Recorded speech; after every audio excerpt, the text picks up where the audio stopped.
नमस्कार, जय श्री राम। विधानसभा चुनाव 2023 के चुनावी सफ़र में खास बातचीत में हमारे साथ मौजूद हैं नरसिंहपुर से डॉक्टर अनंत दुबे जी, भाजपा के वक्ता के रूप में। इनसे जानना चाहेंगे कि आने वाली 17 तारीख में वोटिंग है और क्या तैयारियां आने वाली 17 तारीख को किन मुद्दों को लेकर भाजपा अपने चुनावी मैदान में है। हमने काम किए हैं 2003 से 2023 तक की सरकार में, और उन्हीं कामों के आधार पर हम ये अपेक्षा करते हैं कि मध्य प्रदेश में एक बार फिर से भारतीय जनता पार्टी की सरकार बनेगी।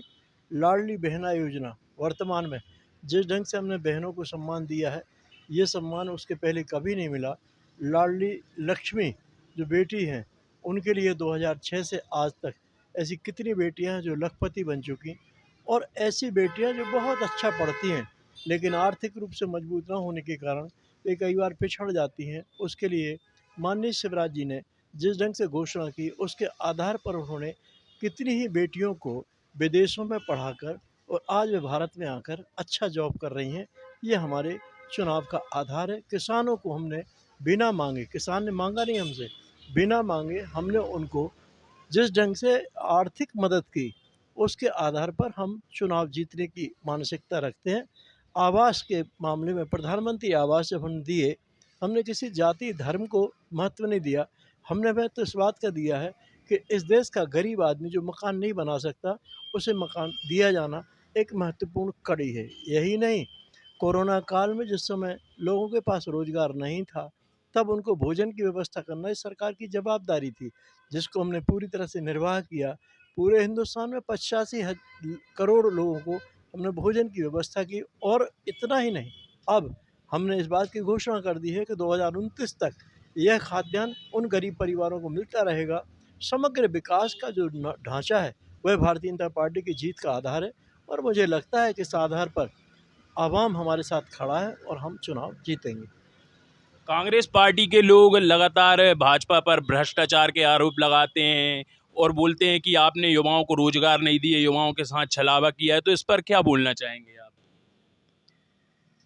ऐसा है कि उनके आरोप अगर भ्रष्टाचार के हैं तो वो एक आरोप भी सिद्ध करें। उनके तो आरोप सिद्ध हैं। कौन नहीं जानता 2G स्पेक्ट्रम के बारे में, कौन नहीं जानता कोयला के बारे में, कौन नहीं जानता कितने इतने इतने भ्रष्टाचार। सबसे पहला भ्रष्टाचार अगर मैं आपको बताऊं, मेरी उम्र ज़्यादा है इसलिए मुझे याद है। इंदिरा जी ने जिस समय नागर वाला कांड जो किया था, शायद उसको लोग भूल गए होंगे, पर मैं फिर से याद दिलाता हूँ। इस देश के भीतर 1967 में सबसे पहला घोटाला, सबसे पहला भ्रष्टाचार का प्रकरण है। कांग्रेस की जननी जो है वो भ्रष्टाचार ही है, और जिसके आधार पर हम कह सकते हैं कि कांग्रेस को अधिकार ही खत्म हो चुका है वोट मांगने का। तो जैसा देखने में आता है कि आप लोगों का नारा हुआ करता था कि बहुत हुई महंगाई की मार, अब की बार मोदी सरकार। महंगाई देखने में आ रहा है कि लगातार बढ़ती जा रही है। इस पर क्या बोलना चाहेंगे आप? महंगाई की जहाँ तक बात है, मुझे लगता नहीं कि महंगाई है। आप खुद अनुभव करें, और जनता इस बात का फैसला कर सकती है कि आज महंगाई के बारे में किस बात पर महंगाई। हम जिस ढंग से आगे बढ़े, आज हम दुनिया के 5 नंबर की आर्थिक व्यवस्था के रूप में जाने जाते हैं। आज हमने चंद्रयान को चंद्रमा पर पहुंचा दिया, ये हमारी दूसरी उपलब्धि है। हम मंगल की ओर बढ़ चुके हैं, हमारी तीसरी उपलब्धि है। और हम सूर्य के ऊपर भी जाने का प्रयास कर रहे हैं, हमारी चौथी उपलब्धि होगी। इतना ही नहीं, अगर तो इस बात का कहा जाए कि महंगाई, तो ये तो समय से, अब टमाटर और प्याज ये कोई महंगाई का विषय नहीं है, क्योंकि टमाटर की फसल है, अच्छी आ गई तो वो 5 रुपये किलो है, और नहीं आ पाई तो वो 100 रुपये किलो है। प्याज का भी ऐसे ही है, अगर सड़ गई तो वो 100 रुपये किलो हो गई, बच गई तो फिर 2 रुपये किलो। जिस समय किसान रो रहा होता है, उस समय किसी को चिंता नहीं होती कि किसान कितना परेशान है। गुड़ के भाव स्थिर हैं, जब से हम सरकार में तब से 40 रुपये से 45 के बीच में गुड़ स्थायी है। तेल के भाव बढ़े नहीं हैं। डीजल पेट्रोल हमारे हाथ में नहीं है, डीजल पेट्रोल अंतर्राष्ट्रीय बाजार के आधार पर चलता है। फिर भी जितना हो सका उतना प्रयास माननीय मोदी जी ने किया है, और अंतर्राष्ट्रीय बाजार में हमारी साख बनी है। और साख के आधार पर हम तुलना करें तो और देश जो हमारी बराबरी के हैं या हमसे छोटे हैं, उनमें आज 300 रुपये डीजल बिक रहा, 500 रुपये पेट्रोल बिक रहा। उसके हिसाब से हिंदुस्तान में जो पेट्रोल है वो कई जगह 100 रुपये, कई जगह 90 रुपये भी है।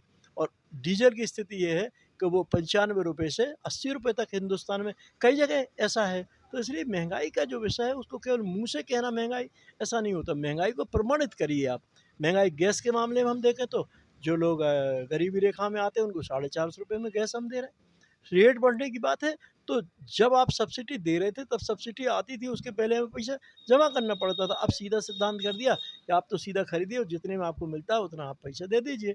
तो कहीं कोई महंगाई की बात केवल अगर कही जाए तो मुँह ज़बानी कह सकते हैं, प्रमाणित रूप से कुछ नहीं है इनके पास, ये इनका झूठा प्रोपेगेंडा है। फिर भाजपा से आदरणीय केंद्रीय मंत्री प्रहलाद पटेल जी चुनावी मैदान में हैं। अगर वो चुनाव जीत कर आते हैं तो हमारे ज़िले के लिए क्या उनका विज़न रहेगा, इस बारे में कुछ बताएँगे? अरे उनका पूरा मध्य प्रदेश के लिए विजन रहेगा, अकेले नरसिंहपुर के लिए नहीं रहेगा, पहली तो बात ये है। लेकिन जो व्यक्ति जिस विधानसभा से लड़ता है उसके लिए वो हमेशा भरसक प्रयास करता है कि जितना अधिक हो सके उतना करें। तो उन्होंने पहले ही कहा है कि मेडिकल कॉलेज मेरी प्राथमिकता रहेगी, इंजीनियरिंग कॉलेज मेरी प्राथमिकता रहेगी, आईआईटी के मामले में हम आगे बढ़ेंगे, यहाँ पर टेक्नोलॉजी के लिए काम होंगे, किसानों के लिए हम अनुसंधान केंद्र बनाएँगे, हम बीजों के बारे में चर्चा करेंगे लोगों के साथ, ये उनका विज़न है। हालाँकि मैं प्रहलाद जी के बहुत नज़दीक रहा हूँ, तो प्रहलाद जी के बारे में आपको बताऊँ, जब वो जो कुछ कहते हैं, वो करके दिखाते हैं। जितनी भी जगह वो जहाँ गए हैं, जिन जगहों पर उन्होंने काम किया है, वो अपने आप में खुद काम को प्रदर्शित करता है। पूरे देश में जल शक्ति मंत्री के रूप में काम कर रहे थे और जल शक्ति मंत्री होते हुए उन्होंने जिस ढंग से काम किया, बीच में जो सरकार थी कमलनाथ जी की, उसने काम को रोक दिया। आज शिवराज जी ने काम को फिर से शुरू किया है, तो घर-घर जल पहुँचाने का काम मध्य प्रदेश के बीच 75% इसलिए हो सका क्योंकि माननीय प्रहलाद जी ने उसको शिद्दत से पूरा किया है। प्रहलाद जी का स्वभाव है काम करने का, तो उन पे उँगली उठा पाना ये तो ऐसे ही है जैसे सूरज के ऊपर दाग लगाना, ये मैं कह सकता हूँ। हमारे नरसिंहपुर में 4 विधानसभाएँ आती हैं, तो 4 विधानसभाओं में क्या परिणाम होंगे? चारों विधानसभाएँ कौन जीत के आ रहा है इस बार? स्वभाव रहा नरसिंहपुर का, जिसकी सरकार होती है उसके साथ लोग चाहते हैं। तो इस बार सरकार फिर भाजपा की, तो चारों विधानसभा में उदय प्रताप जी एक बहुत सक्षम व्यक्तित्व है। मुलायम भैया के बारे में इतना कह सकता हूँ कि बहुत सुलझे हुए, बड़े सरल, सहज और ईमानदार व्यक्ति हैं। प्रहलाद जी के बारे में चर्चा करने का विषय नहीं रहेगा। अब वहाँ तो कांग्रेस आपस में निपट रही, इसलिए महेंद्र नागेश जी के बारे में क्या कह पाना।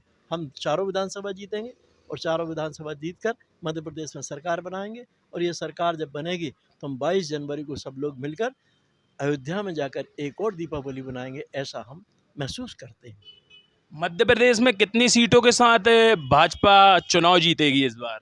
अरे मैं तो कहता हूँ 230 पूरी जीत जाए, पर ऐसा संभव नहीं है। फिर भी हम 170 175 सीटों पर मध्य प्रदेश में चुनाव जीत रहे हैं, इतना हमारा एक आंकलन है। बहुत बहुत धन्यवाद आपका। हमारे साथ मौजूद थे नरसिंहपुर से आदरणीय डॉक्टर अनंत दुबे जी।